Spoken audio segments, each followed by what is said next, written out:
nous allons mettre en place une organisation à travers ce que j'appellerais un pass sanitaire.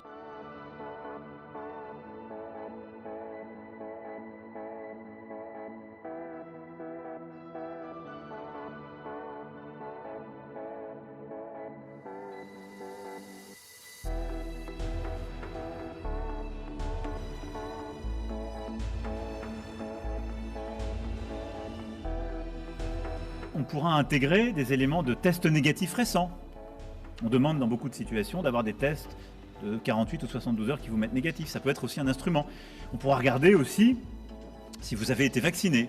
J'attire tout de suite l'attention sur le fait que, quand je dis passe sanitaire, c'est que ça ne peut pas être soumis au vaccin.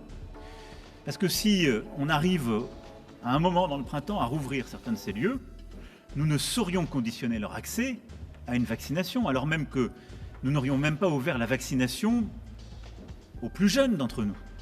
Ce serait invraisemblable.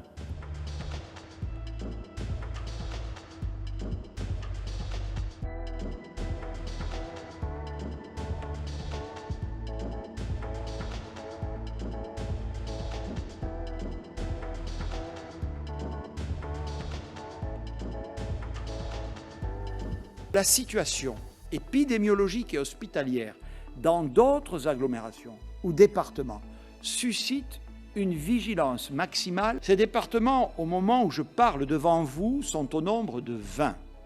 Ils s'affichent sur la carte et concernent toute l'Île-de-France, une grande partie des Hauts-de-France et de Provence-Alpes-Côte d'Azur, mais aussi les départements du Rhône et de la Drôme, de la Moselle et de la Meurthe-et-Moselle et enfin d'Eure-et-Loir.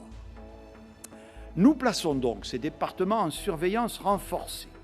J'ai demandé au préfet des départements concernés d'engager des concertations avec les élus en vue d'envisager, dans tout ou partie de ces territoires, des mesures de freinage proches de celles mises en place à Nice et Dunkerque.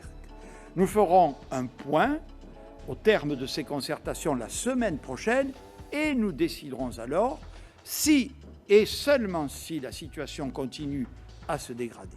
Nous prendrons des mesures renforcées qui entreront en vigueur à compter du week-end du 6 mars.